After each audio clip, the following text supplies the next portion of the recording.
La pomme de terre est originaire d'Amérique du Sud, plus précisément des Andes. Il y a environ 10 000 ans, autour de l'actuelle frontière entre le Pérou et la Bolivie, des hommes ont commencé à domestiquer cette plante afin de consommer son tubercule qui pousse sous terre et qui est très calorique car riche en amidon.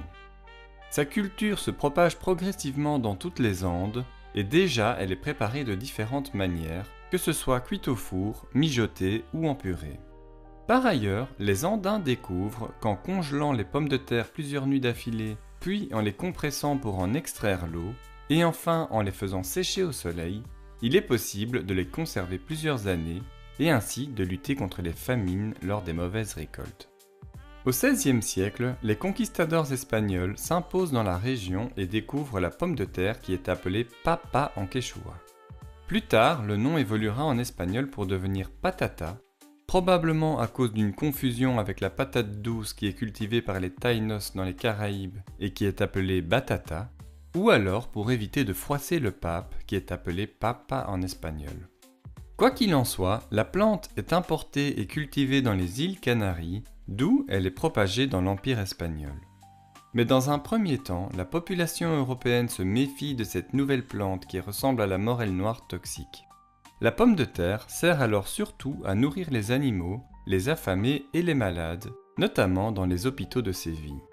En 1585, alors que la guerre fait rage entre l'Espagne et l'Angleterre, le navigateur Francis Drake, à la tête d'une puissante flotte, ravage les colonies espagnoles d'Amérique, dont Carthagène des Indes, où il s'empare très probablement de pommes de terre qu'il ramène en Angleterre. Celle-ci est ensuite importée en Irlande où elle est rapidement cultivée à grande échelle pour nourrir la population pauvre de l'île. Il est aussi possible qu'elle ait été d'abord importée par des pêcheurs basques qui faisaient escale sur l'île lors de leurs expéditions dans les eaux riches en poissons d'Amérique du Nord. Dans tous les cas, les pêcheurs et les navigateurs sont les premiers à adopter la pomme de terre car elle se conserve bien et est donc très utile pour les longs voyages. Sur le vieux continent, ce sont surtout les botanistes passionnés de plantes exotiques qui s'intéressent à cette nouvelle plante et qui la propagent en s'envoyant des tubercules. Le botaniste Charles de l'Écluse, lors de son séjour à Francfort, la cultive et envoie de nombreux exemplaires à ses collègues dans toute l'Europe. La pomme de terre devient alors de plus en plus populaire, notamment au nord de l'Italie où elle est appelée taratoufli, qui signifie petite truffe. Les paysans lui font désormais une place aux côtés de leur culture céréalière, car elle est facile à cultiver, et en poussant sous terre, elle est moins impactée par les vols et les pillages des armées de passage.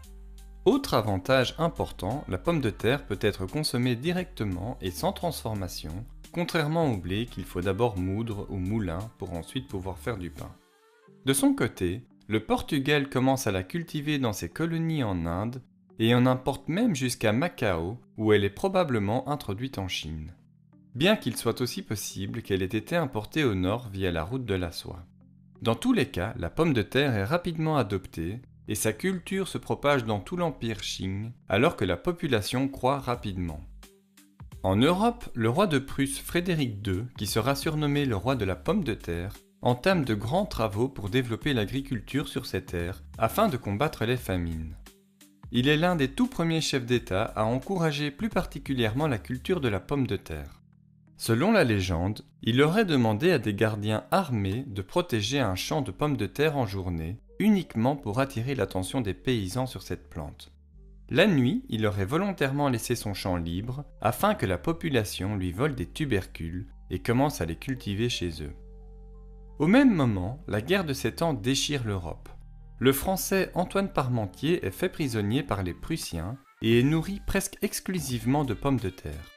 Il réalise alors l'importance du tubercule et après sa libération, commence à en faire la promotion en France où elle est encore interdite car elle est associée à tort à la propagation de la lèpre. Après plusieurs années de recherche, il convainc le roi Louis XVI de changer la politique du pays. La culture de la pomme de terre est désormais encouragée. Elle devient rapidement très populaire et est consommée de différentes manières. À Paris, sur le Pont Neuf, des marchands ambulants ont alors l'idée de tremper des bâtonnets de pommes de terre dans une huile bouillante, inventant la frite qui devient rapidement populaire dans la capitale française.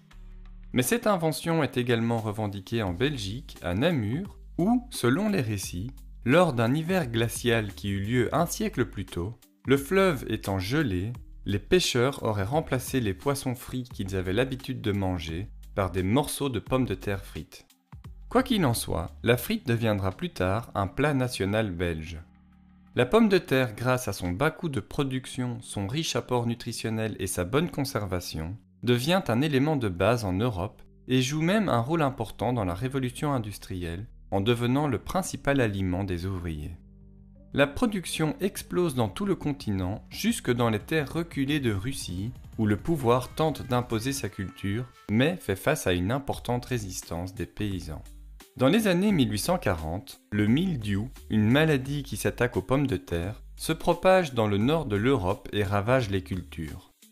L'Irlande, où un tiers des terres arables sont destinées à la culture de la pomme de terre, est la plus durement touchée et sa population de 8 millions d'habitants subit une famine dévastatrice qui, en quelques années, est fatale pour 1 million d'habitants et pousse environ 2 autres millions à émigrer au Royaume-Uni, en Amérique du Nord ou en Australie. Encore aujourd'hui, l'île n'a pas retrouvé son niveau de population d'avant cette famine. À partir de la fin du XIXe siècle, la pomme de terre est introduite en Afrique subsaharienne par des colons européens. Mais sa culture se répand principalement sur les terres en haute altitude. Après la Seconde Guerre mondiale, la mécanisation et le développement du pétrole permettent de cultiver de plus grandes surfaces tout en diminuant la main-d'œuvre.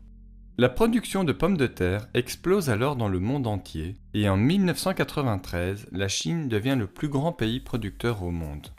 Le pays mise désormais sur la pomme de terre pour nourrir sa population, le principal atout étant que sa culture nécessite 4 fois moins d'eau que celle du riz. Aujourd'hui, environ 375 millions de tonnes de pommes de terre sont cultivées chaque année dans le monde. L'Inde est la deuxième plus grande productrice, alors que l'Ukraine a longtemps été à la 3e place, mais la guerre a fait chuter sa production. Enfin, l'Organisation des Nations Unies pour l'alimentation et l'agriculture mise sur la pomme de terre pour assurer la sécurité alimentaire mondiale et espère doubler la production pour atteindre les 700 millions de tonnes de pommes de terre en 2030.